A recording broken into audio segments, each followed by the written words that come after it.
to another episode of the 7th grade Mustache. Today's discussion is about self-image and how it affects your mental health and well-being. Many of us start our lives creating a self-image based off of things we see outside of ourselves, and that's natural for a young person to do because your deep thoughts develop and multiply the older you become and the more experience that you gain in your life. The thing about self-image is it's easy to break but hard to build. It's kind of like your GPA. Mm-hmm. You know what I'm saying? One bad grade, it goes down. Mm-hmm. Your self-image is the same way. It's one of these things where people don't realize what has influenced that. It's one thing can majorly influence your self-image. Right. You know, somebody can call you fat in 3rd grade and you carry that with you for your entire life. Fucking crush you. I got an example. It didn't wreck the guy's self-image, but I told you the story about a guy we grew up with. So I'm at our 20-year high school reunion. We both went to high school together. And he goes, "Hey, Renix, what?" I said, "What's up, Andy? You were right. I'm gay." Like, what? I had teased this guy from kindergarten all the way to high school, told him he was gay. He was gay. He was gay. So you think you made him gay? I don't think I made him gay, but it was really bad that he thought enough of me to tell me. He's been out the closet for a while. He couldn't wait. But you wasn't the only person that he went around saying that to, though.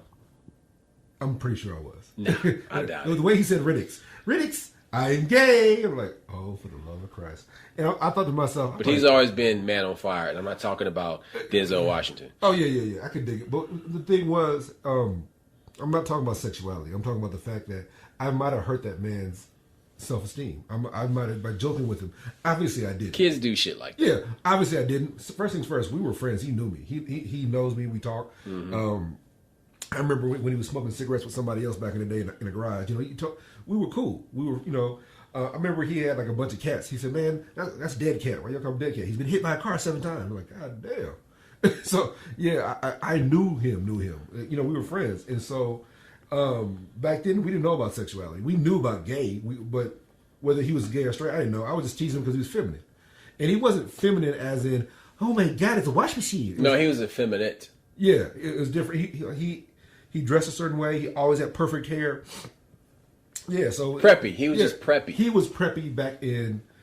I was preppy too. Let's be honest. I had like but he made you look like a bum. Yeah, he was super preppy. He always had guests, everything, his watches, and all that shit. His bottom of his jeans were rolled up, and he had boats on. Yeah, he's always clean, real clean. Yeah, so like again, that doesn't have nothing to do with sexuality. But at the time that we lived in the 80s, you can joke with people like that and say stuff like that. Yeah. And when he said something, I'm like, "Man, I'm sorry if I hurt you." He's like, "No, man, you ain't hurt my feelings. I'm just fucking with you."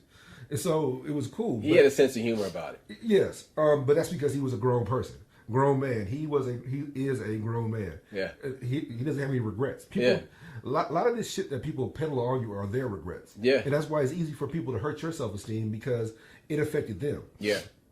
And so they push it on you, and every once in a while they'll catch you with a blow. They'll punch you down in your stomach, and you don't see that shit coming. Mm-hmm. And this self-esteem is, like I said, it's fragile, but it's not. Like, I could take a lot of insults, but then if certain person I care about says something, it affects me a whole different way. Yep, because you give a fuck about that person. I give a fuck about that person, so I give a fuck about their opinion. Yeah. And if they see me a certain way, that's a tough thing about relationships. Women don't fight fair. Men tend to be more physical than a woman, so a woman, she has to rely on the one thing she has, and that's that sharp ass tongue, and they'll say some shit. They're the master of the death touch. And I'm not condoning putting your hands on a woman, but I got a story to tell you. So, a friend of ours, he's going through something with his wife right now, and he said, "Man, I had this real horrible dream, and my wife, she lives across town, so I'm calling my wife, and I tell her about my dream, and she says, you need." Hold on, his ex-wife, or they're separated? They're separated. They're legally, they're separated, whatever that means. Okay. And she goes, "So hey, you know what you need? Some what did she say? Act like act right." No, I can't even say without laughing. Act like fucking spit it out, Porky Pig. God damn it, badee. No, act like him. She's texted you. You need some act like him. He's like, "Oh, what's that? Where can I get it?" "Yeah, act like a man, motherfucker." His wife said, "You need to act like a fucking man." And he showed me the text, and I damn near shit myself. I said, "I like choke that bitch." But the fact was, that's why I couldn't say without laughing. I'm like, "Oh my!" She's funny. You know her, so the fact I'm like, look, she's telling you. Look, your wife moved out, so she's telling you that what she needs is a man, not a motherfucking friend, not a girlfriend. That's somebody. That Don't come me with that weak shit. Yeah, motherfucker. You already fucked up. You wonder why I live across town? Yes. This is shit right here. Now, at the same time, I told him, like, look, real talk. If you expected something from your wife, but you didn't tell her what you expected, like, hey, I need you to console me on this one. This shit's fucking with me. I had a life like the way she said it. I thought it's a true story. The way she said it and the way he showed it to me. I thought it was a side effect from the medicine. Because, I took some medicine once that gave me some crazy dreams. So when she said, you need some act like him, I'm like, what the fuck is that? He's like, I said the same thing. Wow. Yeah, act like a fucking man. That's what the fuck it means. Wow. And so I told him, I said, look, if for some reason that you expected her to do something, but you didn't tell her, like, hey, babe, this is fucking with me. I need to get this off my chest. That's how you need to go at her. Don't expect her to know how to act if you ain't told her. Because that's what women do with us all the time. Like, hey, you should know what I need already. You've been with me 37 years. You should know what the fuck I want. I'm like, man, fuck it, dude. Come on. Right. Do you know what I deal with? I pay the bills. I make sure that you got a place to complain at. You know what I'm saying? Without me. Yeah. I mean, but then on the other side of that is like, you got to keep that line of communication open. Yes. Then if you don't, you become this motherfucker that needs to be taking some act like him. Because that's why his broad is across town now. Yeah. And so, what this self-esteem thing, and when I say it's fragile, I don't mean that men and women. Yeah. See, the issue that people don't address is that, people have a self-image. And that self-image is based on who they want to be and who they are. And sometimes who they want to be and who they are ain't the same thing. And right now, I'm fat. I need to lose weight. But I've been an athlete my whole life until I got fat. You're a fat lead now. Yeah, I'm fat lead. Now, if I need to whoop somebody's ass, as long as they don't run, that's cool. when you're a fat lead. Yeah, if they take off running, okay, I'm going to trip them and catch their ass. But the fact is that one of my problems is I still view myself as the college Ren. I still got in my head college Ren. And I look in the mirror like, oh, nope, that's not, I ain't college Ren. And so you got to understand is that how you see yourself and your perception of yourself and how other people see you, then what happens is you get crushed when you find out how people really see you. And then, but here's the thing though, man, like you can actually keep it 100 with yourself. Yes, 100. And that view is one and the same. Yeah, but most people don't. The reason is, okay, well, it starts by not taking yourself too fucking serious. Whoa. That's not what I was going to say. I was going to talk about, how Snoop Dogg says the game should be told and should be sold, not told. Yeah. What he's saying is that you got to be careful what you give away. Yeah. Well, one of the things that most women don't understand about men, but they like about men, most men don't make it out of high school.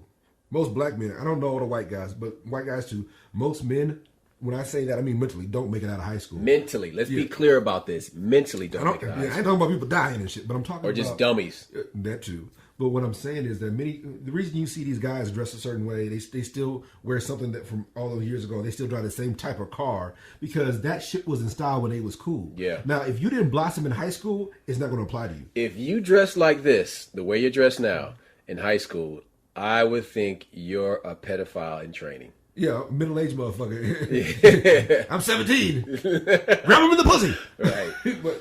but you creepy dressing motherfucker, you go. But that's the whole point is that what people like if you blossom in high school, men and women, because a lot of these broads they was in high school, they was in the cheerleader squad, all that stuff, and they never made it out. And so when you okay, I'm gonna give you an example. What pisses me off about that, You'll run into a chick I'm married now. You run into a chick from high school. She starts flirting with you because she want to fuck.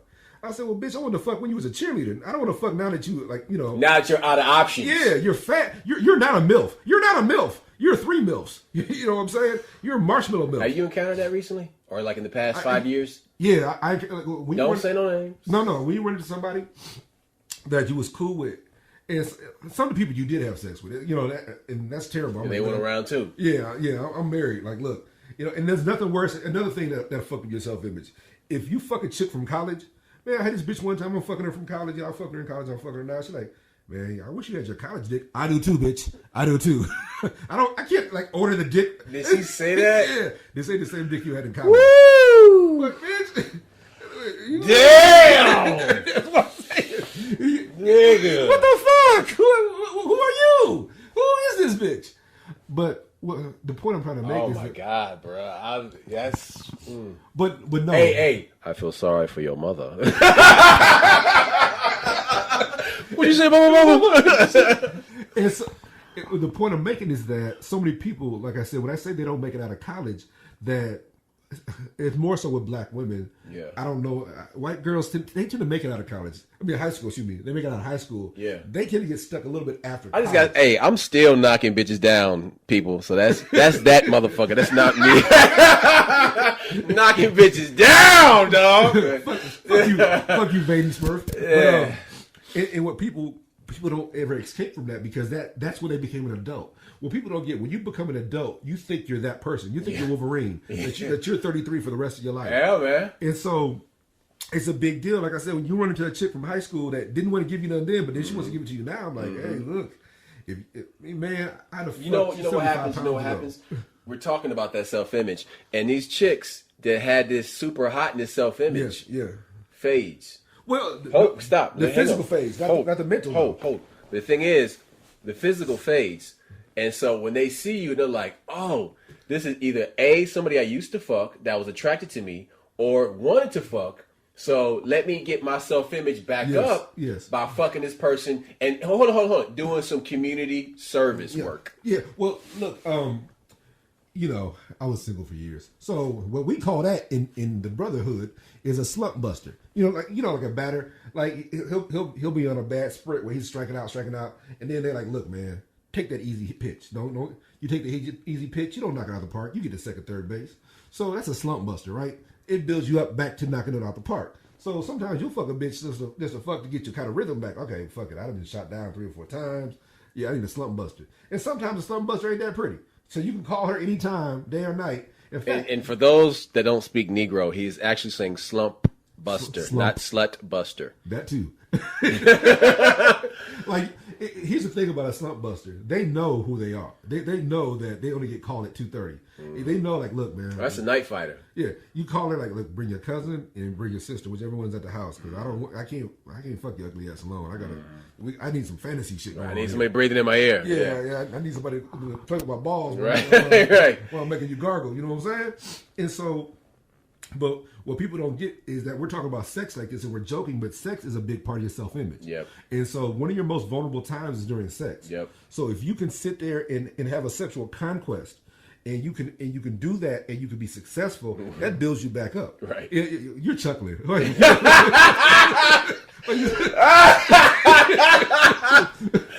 your objectivity? Where's your objectivity? Over there somewhere. The point we're making is that nobody else has these conversations. That's why you're laughing, because we walk through life and people ain't being honest. And sometimes when you're not honest with yourself, that where you are in life. Another thing, many people, the reason, more so, like I said, black people, the reason they like fucking people from their past, that makes them feel skinny again. That makes them feel desired. They're running back to some shit that doesn't exist anymore. Yeah. And you're like, I've dated black women. I've dated maybe a couple of half white girls. But one of the things I noticed working with white people is that black women leave their past in the past. Mm-hmm. They don't. Pardon me. Black women don't leave their past in the past. I should say. White women do. So a white woman can suck 100 dicks in high school and college, like literally 99, 97, 100, and she'll get married. Record gone. Yeah, and she'll get married, and she doesn't think about it, doesn't look back, doesn't have any regrets. Yeah, a that black freak is still in there. It's just still one there. guy is getting all that nasty. Well, sometimes it ain't one guy getting all the nasty. It's just the fact that she don't run backwards to her exes. Now she might talk to her, she might see him, but a black woman, like what she does, she's on Facebook right now looking at motherfuckers getting married and shit. Yeah. And, how would my life be with him? That's a black woman thing. You know what song comes to mind now? Don't trust them. Don't trust them new niggas over there. And so, you know, one of the big things, and I'm not saying that black men don't do it. I'm saying that's not our hang up. You know, we like keeping track of our pussy. We like thinking about bitches we used to fuck. We might hit them up, but a black woman will actually build her self-esteem on that, on that rock. Yeah. She'll even, you'll get a text like in your inbox, I still can fuck you whenever I want. Like, what are you talking about? That's my line. That's not yours. Right. You know, I got bitches that told me, like, look, I don't care if I'm married. It can be my wedding day. If you show up at that motherfucker, I'm sucking your dick. Like, yeah, that's cool, but I'm not drinking after you. You know what I'm saying? What you got to understand is that we build our we build so much of our self-esteem or our well-being on superficial things, and you got to be careful about that because that shit is slipping. And if you base it on your sexual conquest, you get fat, you get out of shape, you can't fuck like you used to. You'll get disappointed very easy. You will have a come to Jesus moment at the wrong damn time. Next thing you know, I got performance anxiety. You got what? What the fuck is that? I'm not 60, nigga. No, and that's the whole thing. Look, the point I was making about the white women, I knew a white chick that I had worked with her, and she ended up getting married, and a friend of mine still worked there. She's like, hey, she's super white now. She's Pollyanna the hoe. She's straight up Polly Pocket, and she was a completely different person. I'm like, that's cool. She said, well, do me a favor. So she calls a lady she works with, put me on three-way. Would you tell Joanne that Ann used to fuck black guys? I'm like, so I said, not only did she fuck black guys, the nigga she was fucking played for the Dallas Cowboys. It was my homeboy. He has a baby by your homegirl. Don't. Yeah. But I'm just telling you, went to high school with his baby mama. Great. And so, I'm like, look, not only did she fuck black guys, she fucked a fucking 8-inch monster, a motherfucking anaconda. So, my point was when she decided to settle down and get married, she wasn't looking back. She's happy with her life. Her children, she made a decision. A lot of black women don't want to make a decision because so much of that shit is based on superficial shit. So much men are the same way. Men base their why do men like expensive cars? Because bitches like expensive cars. You know what I'm saying? Because that will get them attention. Me and you were joking about these young guys nowadays not having game. Not being one of our homeboys was in town, and he's like, man, he said, man, these young dudes, they ain't got no game. They can't fight. Okay, stop. Let's talk about that. That's directly related to self-image because their self-image came from TV. It was created. It's fake. Yeah. So what we're talking about is like when you shake a dude's hand and this dude is like Fish. 6'4", yeah, 260 pounds. He has no strength in his handshake. And I'm like, hold on, man. So your strength is limited. Like it's not real. It's not 100%. Like you cut off at some point. Hold on. Like the cup is not all the way full. Okay, some people. Hold up. So I can feel your lack of mental strength. This is your mental strength. A firm handshake used to say when you talk to your dad, when you talk to the old. Yes. A firm handshake meant something. I even had women give me a firm handshake. Right. But the point I'm making is that like I can tell that you're empty inside. Like you have muscular strength. You got void. Yeah. There's a big gap between your muscles and your soul. Look, the best example I ever heard was one of my homeboy's dad. Like my homeboy was bigger than his dad. He worked out a lot, but he would wrestle with his dad, and his dad would throw him around. Now you could tell me he wasn't trying to hurt his dad, but his dad had old man strength. No, what his dad said, son, you got muscles for show. I got muscles for go. I'm a mailman. I walk around with 150 pounds on me every day, right? For 8-9 hours a day. Yes. So tossing you around, I don't care how big you get, right? Because like you said, he had that handshake where he could incapacitate you with his handshake. Okay, so here's the thing though. That dude with the muscles for go, he is creeping with the guy's wife who got muscles for show. I've seen this a million times. I've seen it a million times. I've seen these bad, beautiful women have affairs with normal looking dudes, but these guys work with their hands. Yeah. So they have every day. That means they can pick that woman up and carry him around the room, butt naked. Yeah. Trounce him. Exactly. Trounce him. Because they're not getting the animal. They might marry Hulk Hogan. They want to be ravaged. But they want George the Animal Steel in the fucking bedroom. No, they want Bruno Sammartino. Yeah. They want to get smashed. No, they want the Ultimate Warrior. Look, the truth is, but that's another truth. Self-esteem also comes from self-knowledge, true self-esteem. Mm-hmm. And if you know who you are, a lot of these women don't know who they are. Right, but that starts early, really. It starts very early because, look, let's back up a few steps. You were talking about this new generation of men who all their identity is based on what they saw on TV. They want to be rappers. And visual, Instagram and Twitter. Yeah, they want to be the entertainer. They want to be the athlete, the rapper, the actor that gets all these women. But Willie Dynamite. Yeah, and what they do is they're more worried about their clothes. They're more worried about, but they're not worried about their physical strength. They're with physical well-being actually accomplishes something. And so with that being said, the way they get women is by lying. And so if the way you get a woman is by lying, when she finds out the truth, most women won't leave you when they find out the truth. But many women will. Mm-hmm. And so why do men lie so much? I said, well, shit, stop sleeping with losers. Because he knows if he tells the truth, you might not sleep with him. But the truth is, you'll sleep with him anyway. You're that weak. So, women need to demand more, but men need to also give more. The fact that, like I said, that most men don't make it out of high school, that mentality, that's because they peaked. I'm going as far as I can. I peaked. They had no intention of going farther in life.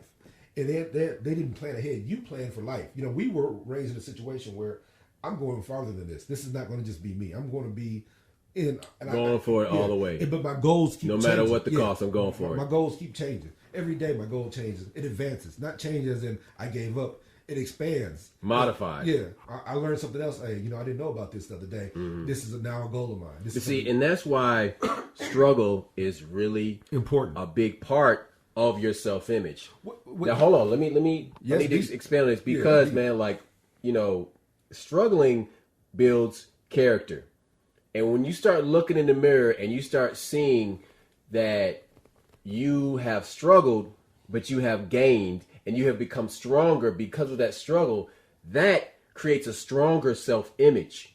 Look, one of the things me and you joked about, we talk about, I actually talked to Tony about this very recently, but me and you have talked about it also.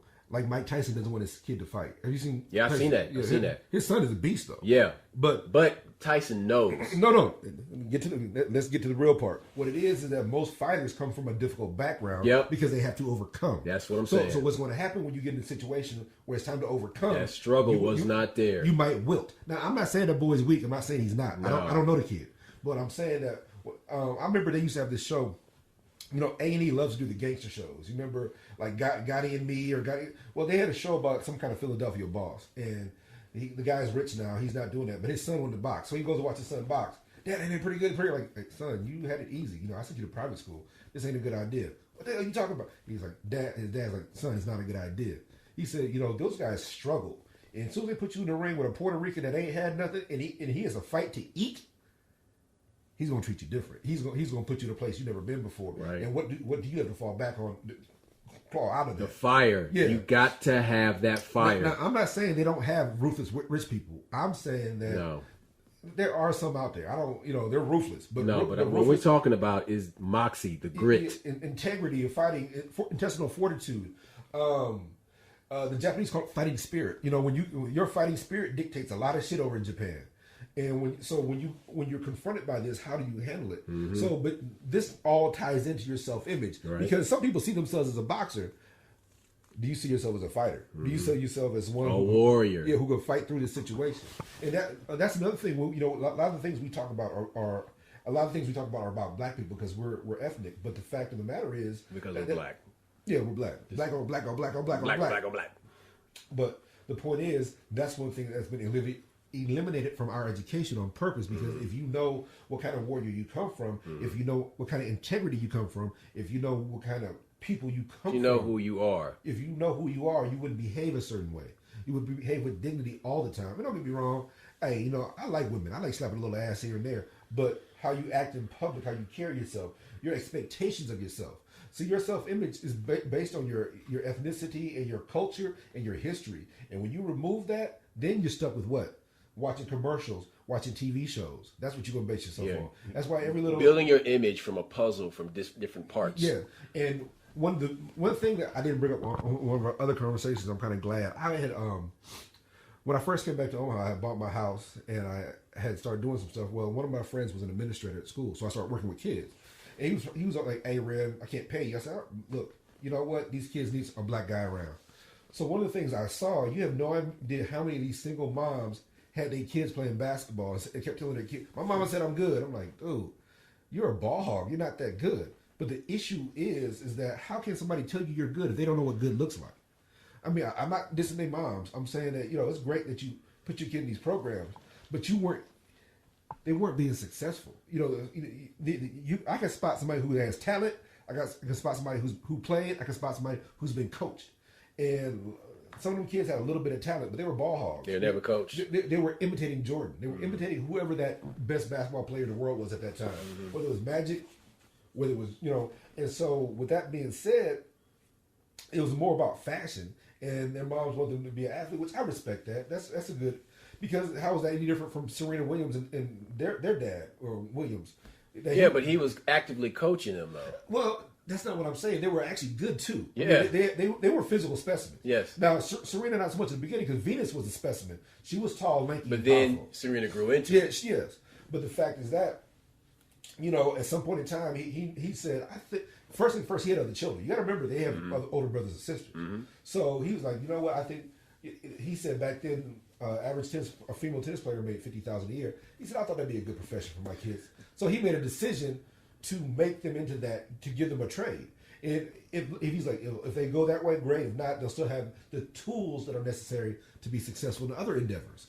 So when somebody does that, he built their self-esteem. And that's another thing. Your parents aren't building self-esteem anymore. What they're building is they're hiding you from difficult situations. Oh, yeah. And so that's part of your self-image. Yes, absolutely. That's a very good point you bring there. Because all right, let's dive into this part. Because all right, think about this generation of people with helicopter parents. And these helicopter parents are shielding them from everything. They're hovering over them. And you are weakening the character of that human being. Of America. By protecting them from everything, that entire generation becomes a weak American generation. But this is the thing. They don't have any struggle. Everything is a participation award for just showing up. Your struggle is losing. You have to learn how to fail. Look, but that builds a stronger winner. But here's the deal with that. You know, my mom, God bless her, she always was in my ear like, hey, you doing this wrong, you doing this right, you doing this. And so I knew right and wrong. So many of these kids, the reason they need those participation awards, because they're either too aggressive or they're not aggressive enough. So we're going to bring you in the middle. Right. So the first person that you should be listening to is your parent. That should be your first teacher. That should be your first coach. Like my mom was telling me how to fight, she said, make sure you put your thumb on the outside of your fist. Yeah. Because you'll break your thumb. Exactly. That's the first. I'm like, no, when you hit somebody, you hit them like this. I learned that in self-defense class, right? She learned that by fighting. So you're so worried about that child failing that you don't understand that when a person fails who's never failed before, they, as an adult, they may not be able to bring themselves back. Didn't your mom teach a self-defense class before? No, she taught typing. She taught a lot of shit. No, I thought you told me she. Whatever. Please continue. Look, she probably sent me the boxing, the wild. She sent me a lot of shit. Okay. But the fact is this: that it's much harder to learn how to deal with these things when you're an adult than when you're a child. And when your psyche gets broken, it's hard for you to come back from. We keep saying the same thing over and over. It's easier to build a strong child than it is to fix a broken adult. That came from Frederick Douglass, and that's a paraphrase, of course. But what it's saying is that when you become an adult and you get broken, it's hard to come back from it. But if you have been fighting through stuff your entire existence, if you have been coming out of it your entire life, when it does happen, you're prepared for it. You'll find a way, like, hey, and it doesn't mean drugs, it doesn't mean stealing, it doesn't mean a lot of this other shit that people are doing, and they're saying that, oh, I did what I had to do. Let me tell you what that means. When somebody says, I did what I had to do, if it's a woman, that means she stole some pussy. Nigga, I did what I had to do. Oh, fuck. How many dicks did you suck? How much did you pay? I really hate hearing that shit, man. It's a guy. I did what I had to do. Okay, either you stole something, you sold drugs, or you probably did some gay shit too that I don't know. Or about. you worked a shitty ass job, which is fine. Like if you're on probation and you got to work your way out, man, bro, I did what I had to do. Like I respect that. But if you saying I did what I had to do, as in, oh my god, yeah, some unspeakable, some unspeakable shit. Like, oh my god, you paid in what? Right. Stop convincing yourself that they didn't even wash their balls off first. It was R. Kelly? R. Who? Like, man, look, the issue is that when people say that, what they're telling you is that they did something unspeakable and they want you to understand that I had to do that. No, you didn't. Because if you had stayed in school and listened to your parents and didn't do drugs and didn't start fucking early and didn't start going to parties when you were 15 and 16, if you didn't do all this goofy shit, and you acted your age for a while and you matured into this stuff and you grew into this, you know how to cope and deal with stuff. But you know what? We're sitting here, like we're just waxing poetically about, strong character. We both had good relationships with our parents. But the problem with that is that a lot of people don't. Like, I've dated women that didn't have good relationships with their mom. They left early, or they were competing with their mom. Mm-hmm. They were competing with their mom for the attention of their father, or they were competing with their mom for the attention of their grandparents. Well, I said that to say that it helps. For those of you that are new parents out there, do your best to forge a great relationship with your child, because in the end, you will don't be their friend. We're not saying be their friend. Yeah, don't be their friend. Don't coddle them. You know, be a little tough with them. But the thing is, what I'm saying is, you will create a great human being with character. Like one of the issues I have with my ex, and she has my 2 daughters, not my biological daughters. They don't know that. I've been in their life for years, and one of the issues I have is they do whatever you say. They look up to you. Like, no, they don't look up to me. They respect me. You know, I'm not their friend. You know, you bounce back and forth. Now you want to be a parent because y'all got into it. I'm like, my daughter would never think of fighting me. That's because you're a man. No, it's not because I'm a man. She knows I'll crush her. She doesn't think that. She thinks she's your equal. She thinks that you're 17 and she's 16 and a half. And that you guys, and that's not the way it is. Mm-hmm. And I've never, like if I hear my daughter tell my ex to shut up, I said, don't ever tell your mother to shut up as long as I live. She's like, I'm joking. I'm not. That's because she sees shit on TV and she thinks it's okay, and her mom let her get away with it. But you want me to like discipline her, but I'm like, you didn't stop her either. You didn't say like, nah, don't tell me to shut up. Gina, don't tell me to shut up. But what is that though? That's a self-image that child has of itself. Not only that, but that's also self-image that's the image that she sees in her mother, and her mother has been way too friendly with her. Mm-hmm. My daughter told me that she was like, I wish my mother knew how beautiful she was. The way you used to talk about her, like, that's a whole different situation, darling. But what she's saying is that why as a mother would you let your child know that you don't think you're beautiful? Mm-hmm. Why would you? That's awful. That's not for them to have to deal with. That's your hang up. Awful. Why would you give that hang up to your child? Yeah. I'm like, how do you know your mother? Oh my God! So wait a minute. Yes. Stop. You've never heard your parents say that. Never. Ever. I've never heard my mom say that she wasn't pretty. I never heard my mom say she was, but I know my mom is confident. My mom is powerful. Yeah, my mom had all that. She was never had any issues. Yeah. Man, listen, man. I saw pictures of my mom as a young woman.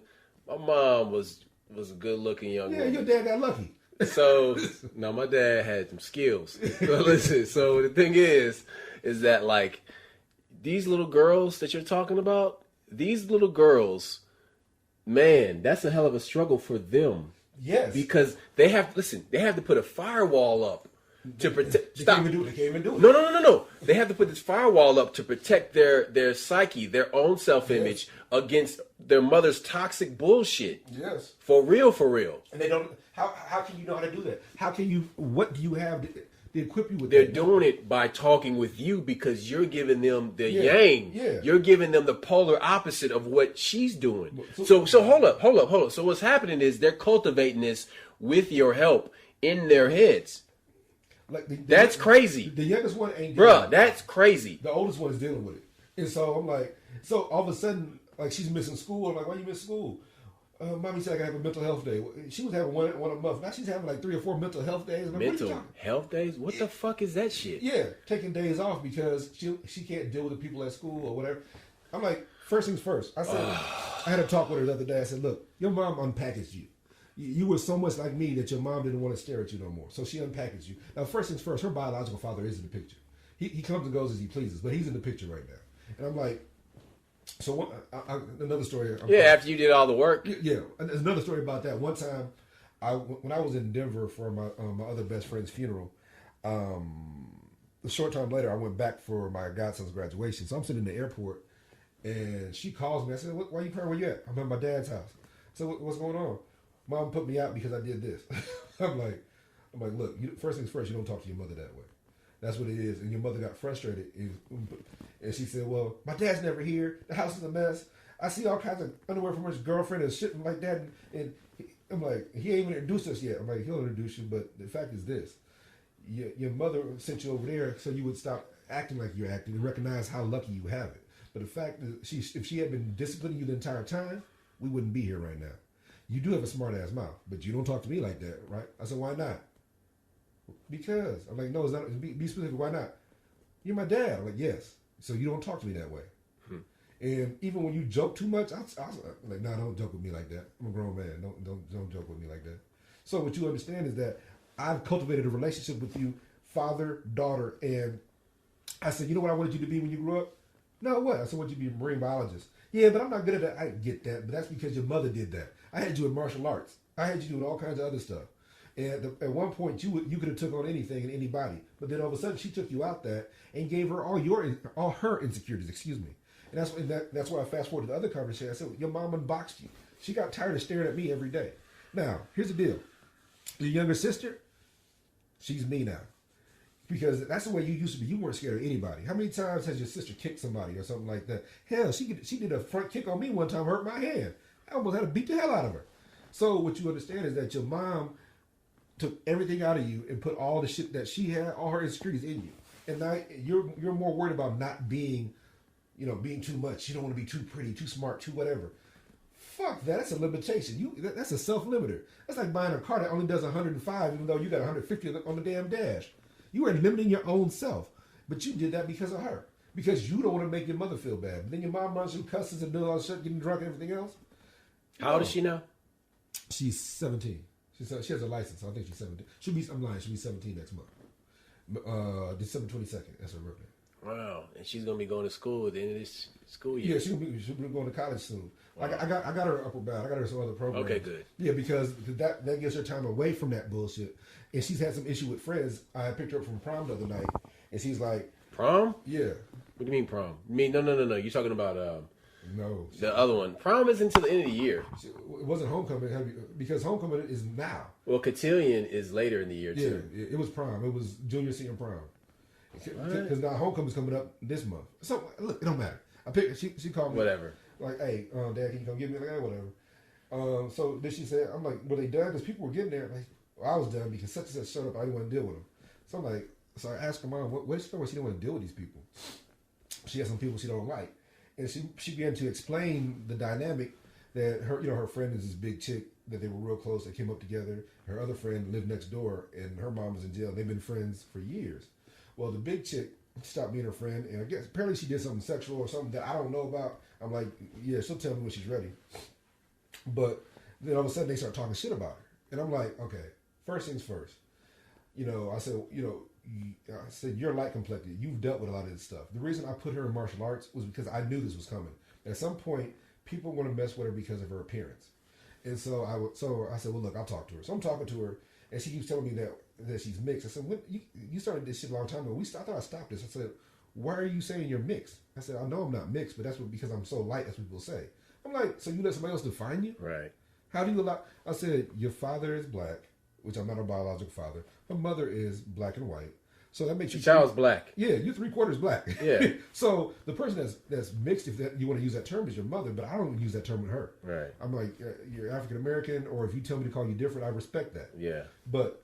Stop worrying about other people and what they think. Yeah. That's the self-image. But no, that's what's so important about what you're saying is that she should have stopped them. She's like, look, I'm not mixed, I'm black.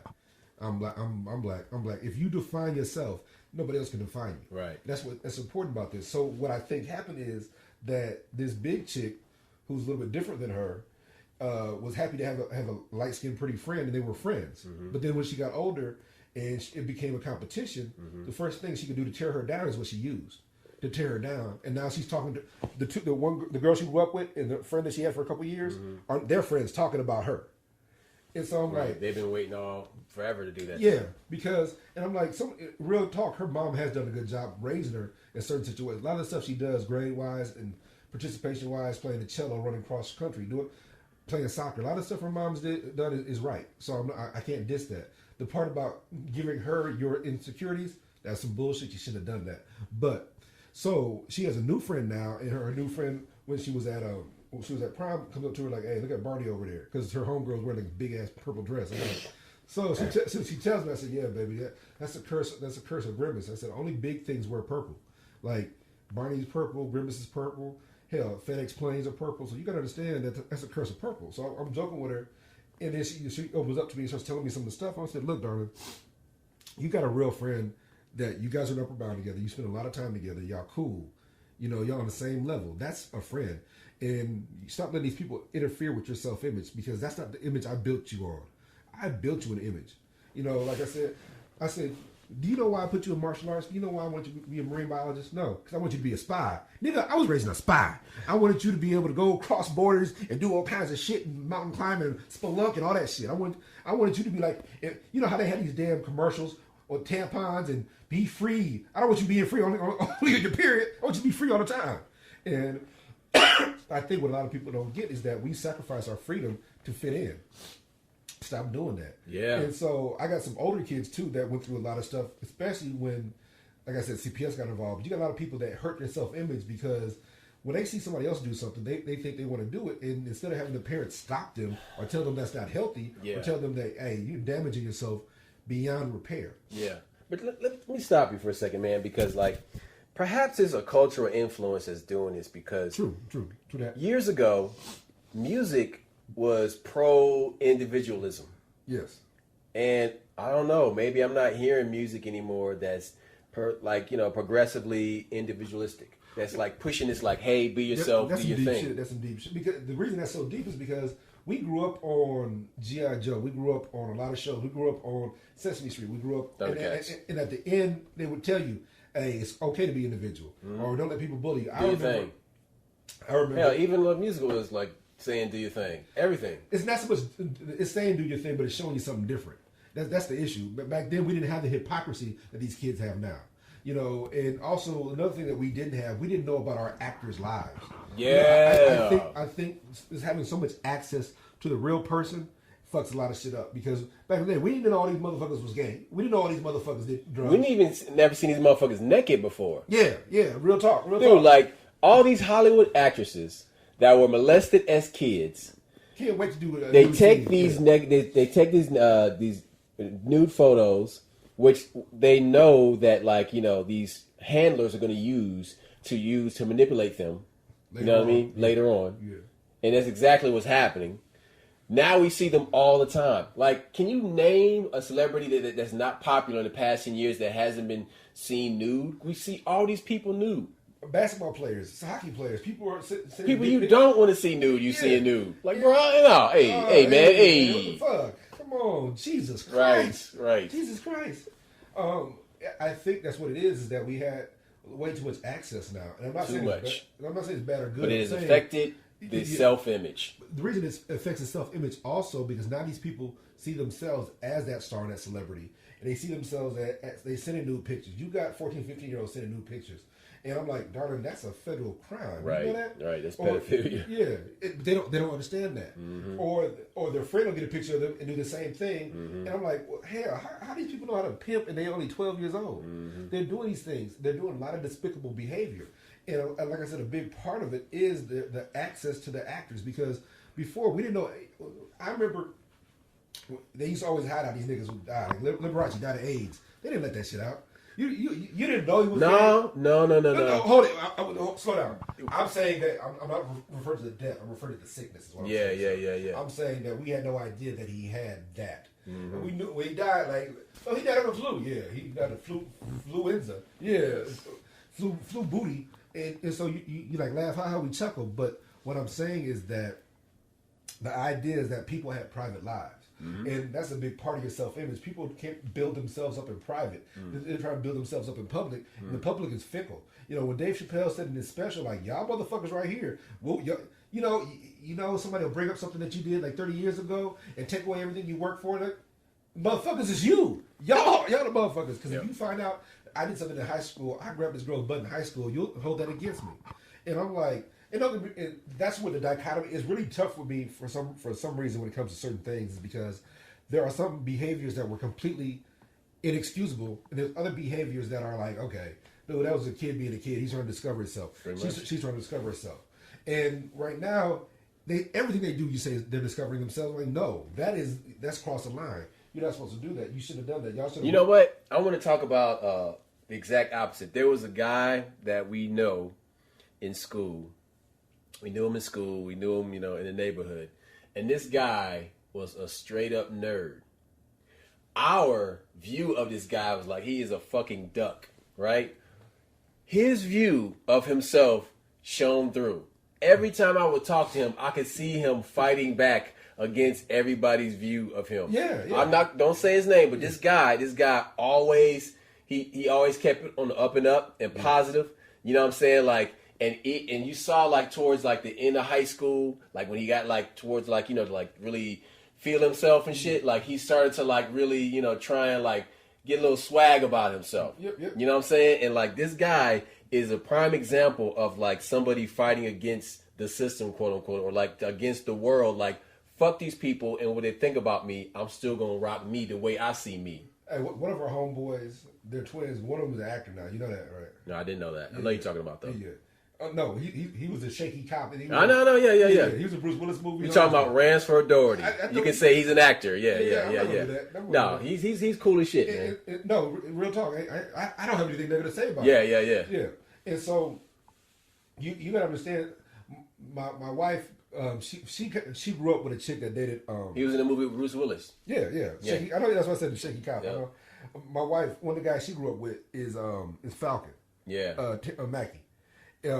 Mackie dated her best friend back in high school. Mackie's from New Orleans? Yes. I didn't know that. Yeah. Okay. And so, but he was doing TV shows back then. And she said, man, baby, they used to tease the fuck out that dude. Like he would be someplace, do that dance, and then they would fuck with him and drive the poor man crazy. And this is the same thing when we talk about self-image. That chick's self-image was based on that. Man, I could have got him. I should have stayed with him. Herself, she's 3 husbands now. 1 husband's in jail. 2 or 3 kids, 4 baby daddies later, and she swears up and down that she could have had him. Yeah. And I'm the like, one that got away, Anthony Mackie. That's a big fish, though. Right. That's a big fish. big bird, Falcon. Yeah, but he wasn't a big fish and big bird back then. No, he was a clown to them. Yeah, and so that's what's great. So as an actor, I respect them for having to have that self-image. Yeah. I don't respect a lot of other shit these actors do, and I'm not talking about him because I don't know him personally. Right. But I just know the fact that when she talks about that, it was kind of like we had a homeboy that was on Kaleidoscope back in the day. It was a show like that, a local show, working with kids, showing the neighborhood, the area. Community show. Yep. And it's one of those deals where, like, it's crazy that he became that. So he was honing his skills then. He was building a trade, working on his self-esteem, because you got to be able to take rejection. You got to be able to walk into an audition and they say no, then you can't kill yourself the next day. And so these things are very important, and nobody wants to admit that. So, we're talking about kids and self-esteem, but it's important for the parents to build the self-esteem too. Now, we hear about football players. I remember one of the running back for the Super Bowl running back for Denver Broncos that talked about his dad had pulled a gun on him a bunch of times. He would say, all it takes is 35 cents for me to get rid of you. He said, apparently 35 cents is what a bullet cost back then. And so he was talking about that, and I'm like, man, that brother Ben, but his mom, his grandmother helped him through that. You got to have that hard, soft master. You got to have somebody to turn to. You got to have somebody you believe in. Yeah, that balance. And don't get me wrong, I'm not saying I wasn't blessed to have both parents. So, I got it all from one person, but you got to have somebody that's going to build you up and make you into something, and not build you up when you do bad shit. If I did something wrong, my mom whooped my butt. Like, I had an argument with my ex because my mom's like, hey, you're acting ugly. She tells my kids, you're acting ugly. I don't like when your mom says that. I'm like, shit, funny thing is, who's more successful, me or you? Dude, so... I'm saying what my mom does works. The dark side of that is Robin Williams. Like, this guy who made America happy and laugh, and we have all these, like, good memories of him. He was miserable, and he killed himself. So, his self-image was so far out of line with everybody else's image of him because he seemed like a happy guy. I can't, you know what? Without talking, I don't know. I can't answer that because I don't know if it was because of his self-image. It had to be. I mean, you're looking from your point of view, but the thing that me and you talked about. I won't stop. This is what I'm saying. I don't think you understand what I'm saying. Okay, when you kill yourself, your suicide is directly related to your self-image and mental health. That's these kids now. He's not a kid. You're not talking about. No, I'm talking about a grown ass man. Yeah. So hear what I'm saying. When you talk about these millennials, these young kids who watch TV, who watch this thing. Bro, a person with a strong self-image will not kill themselves. That's. Listen, hear me out. I think it was just the opposite. I think his strong self-image is what caused him. He had conviction. There are many cultures where committing suicide is part of the culture. Yeah. Many of these certain African tribes, they would get the Ashanti, but they wouldn't get I forgot the other tribe's name. You know why? Because they believed in the afterlife and reincarnation, and they'd rather jump over the side of the ship. So our white folks like, wait a minute, we gonna fuck with these Ashantis because these other motherfuckers make us lose money. So to say that somebody killed suicide because they have a low self-esteem, there are those people that do that. I'm not saying he's one of them. I think it was just the opposite. I think he had too much self-esteem. I think existing in a world where you had no more peers, and that's what me and you talked about last time. Pryor is gone. Robin Harris, all the people that he came up with, all the people he loved are gone. Okay, stop. So listen, you have these peers that you see eye to eye with, and they're actually part of your mental health. When you see them, they make you happy because they are a reflection. Stop. They're a reflection of your past. They're a reflection of your accomplishments. And when they are gone, you don't have a sounding board anymore. You don't have any more veterans to talk to. Man, that war was crazy. We pulled through this motherfucker. Say it. Listen to what you're saying. That's not a person with low self-esteem. That is a person who's sitting here. Okay, I'm gonna give you an example. I got a circle of associates. I only got 3 or 4 that I actually listen to. Nigel, you, maybe Tony, maybe a few more. But I'm just saying the ones. Yeah. If something happened to all of y'all when Day died, it messed me up because. You better not. I'll fuck you up. Don't you kill yourself. What are you talking about? You dipshit. No, what I'm saying, can you imagine a world where all you got that sounds, you better not kill yourself, I'll fuck you up. No, I kill you, motherfucker. That's actually not possible. No, that's a black person speaking. That is black speak. And what I'm saying is, can you imagine existing in a world where you didn't have anybody to talk to? Like, you can talk to your wife because you love her, but she is not your peer. Your mom's gone. The people that you actually look up to respect. You're alone. All the people. So I'm thinking that maybe he was alone and the cancer, he let the cancer win. I'm not saying that he has low self-esteem. I'm saying just the opposite. Now, first things first, I do believe that suicide a lot of times is a weakness. But I'm not saying that in this case because, one, I respect the dude. I already know the motherfucker. But I really think that he was in a dark place, and nobody the people he talked to, he couldn't believe in. Like, one of the things I deal with is that people will talk to me and they think they're my peer. Hey, man, I'm just like you, Ren. Hey, let me tell you what happened. A guy that you went to high school with one time was talking to me, and we're real close. And I never discuss how much I make with that dude. He has no idea how much I make. Good. Yeah, that's not his business. It's called a personal. Kick rocks. So I he was working on his master's, and he was having trouble, so I helped him. I'm like, hey, dude, you go in the wrong place. Come interview me. So I got him interviewing me. And so he had a couple jobs, and he goes, hey, man, see, a lot of these brothers don't know what we go through. You know, guys like us making $52,000 a year, they don't know what we go through. I'm like, oh, I'm glad. I understand. Who the fuck told you I made $52,000 a year? Dude, I make it's not. Shut up. Shut the fuck up. Stop telling these people all your goddamn business. That is my point. His self-image was based on where he saw himself next to me. Yeah. He saw me, okay, if I'm equal to duct tape, then I'm doing something. I'm like, if this is a contest, let me know it's a contest because I'm beating you without trying. Mm-hmm. But if you want to make it a contest, at least let me know so I can participate in your bullshit. Well, that's a self-image thing. His self-image was based on, if I make $52,000, I'm doing something. I'm like, okay, cool. I'm not saying it's a lot or a little. Buddy. I'm saying that that's fine, but don't sit here and include me in that. That's not fair to me. If you're going to include me, tell me, hey, Ren, we having a race. I'm like, well, shit, I'll give you a head start. Right. Because you ain't going to catch up. You ain't got the horsepower. Dude. You know, you ain't got the torque. But this goes back to my self-image. My self-image was enough. I'm like, you know what? I see that he's working on something here. That's not for me. I shouldn't crush him right now. That's not what a man does. A man doesn't kick you when you're down. He's like, he helps you up. Like, yeah, man, you worked hard to get there because I'm proud of you. You know what I'm saying? Look, we should be helping people's self-image, but also at some point, you got to be realistic too. I don't need somebody going out there saying they're going to play in the NBA, but they can't dunk. You know, there's reality in the situation. But hard work does persevere. Hard work does pay off. But it's much easier to do that hard work when you believe in yourself. You know that there's something else out there. Whether it's an afterlife, whether it's religion, whether it's your children, your family, whatever your ancestors. That stuff helps you. And when you don't have that, you have nothing to fall back on. It's important for our kids to go through bad things when they're young. They gotta. So they can deal with the good things and the bad things when they're older, because it's just as bad. A poor winner is just as bad as a poor loser. Mm. If you got somebody out there, how many of these NBA players, NFL players, especially the black ones, you don't hear it as much with the baseball players, because baseball players it's a family sport. That's something you need to understand about athletics. The best athlete in basketball, the best athlete in football, use the best players. The best athlete in baseball ain't always the best baseball player. No. Because the best baseball player is the best hustle, best mental guy. Baseball is a different kind of sport where if you don't know the rules, you'll lose. You won't. So it's very important when you see these guys. they need to fail at some point, because how many of these guys are bad with money? You always see these guys in the NFL like, hey man, I needed 7 years for a pension and I broke my knee and I don't get paid no more. And they're like, man, why'd you go back? Get that 7th year. Like, motherfucker, you don't think I tried? Mm-hmm. So these people talk shit about these guys, and if you're getting paid $1 million for this, you're getting paid $3 million for that, you get paid $14 million for this. So you split up all your money, because half goes to taxes. First things first. And it's worse if you're in Canada, So that's why you see these athletes.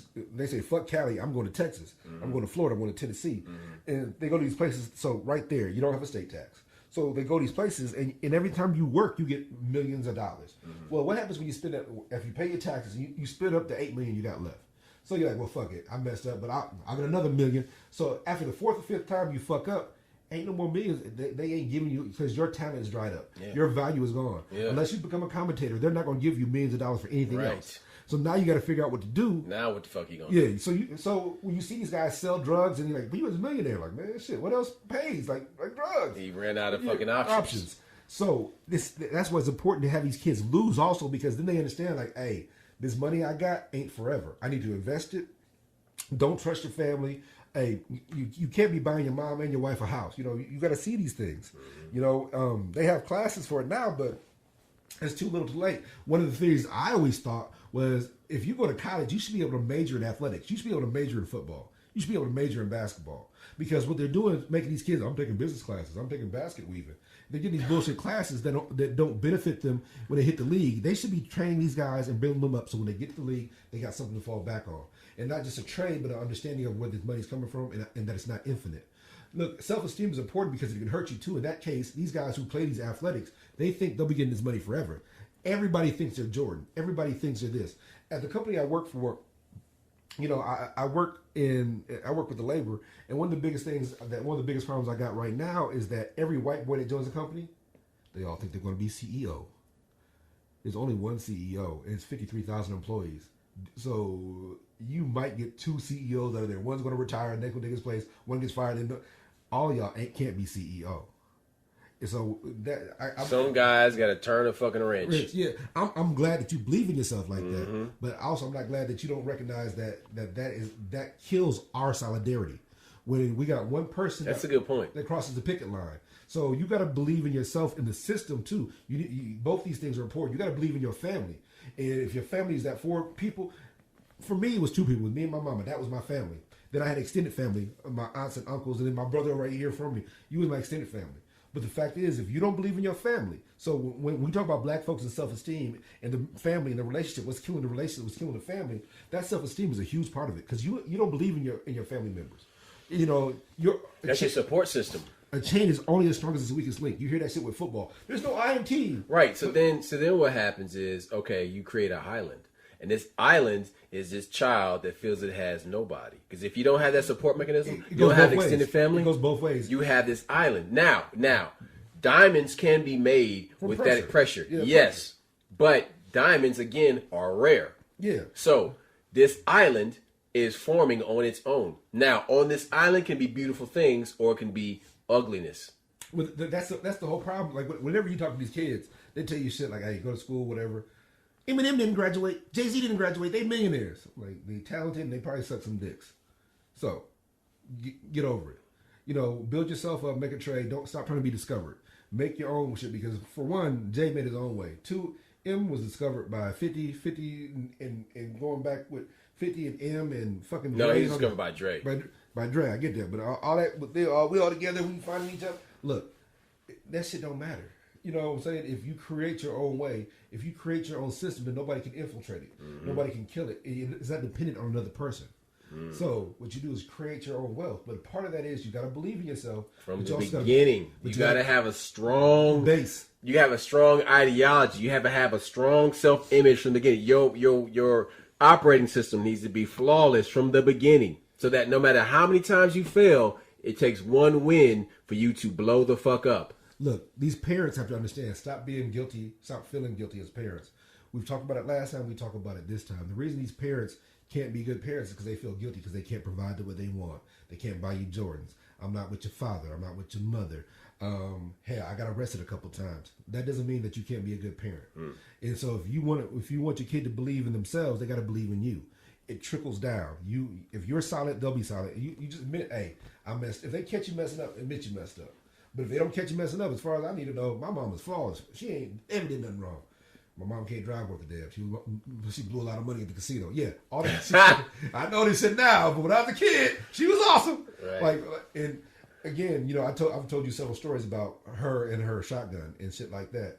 And that individual who stays down the street from us, it took him balls to come down there, but he won't do it again. Right. So you got to understand that you got to believe in yourself and know what you're doing is right. That's a big part of it. Is you know right from wrong. So I apologize to anybody we may have offended, but you need to recognize that. You know what? No, we're not going to apologize, and the reason why is because you should have a strong fucking self-image. Fuck if your you don't, self-esteem. Fucking toughen up. All right, Cat Williams. Everybody's apologizing to you. Fuck all that noise. Hey, Cat Stop Williams being a pussy. Self-esteem. It's esteem of self. How can I affect your self-esteem? I can't affect your self-esteem. Right. So, hey, look, God bless y'all. Please be successful. Yes, and love yourself, but build yourself at the same damn time. And that's a wrap on this episode. 7th grade mustache. Peace. Holla back.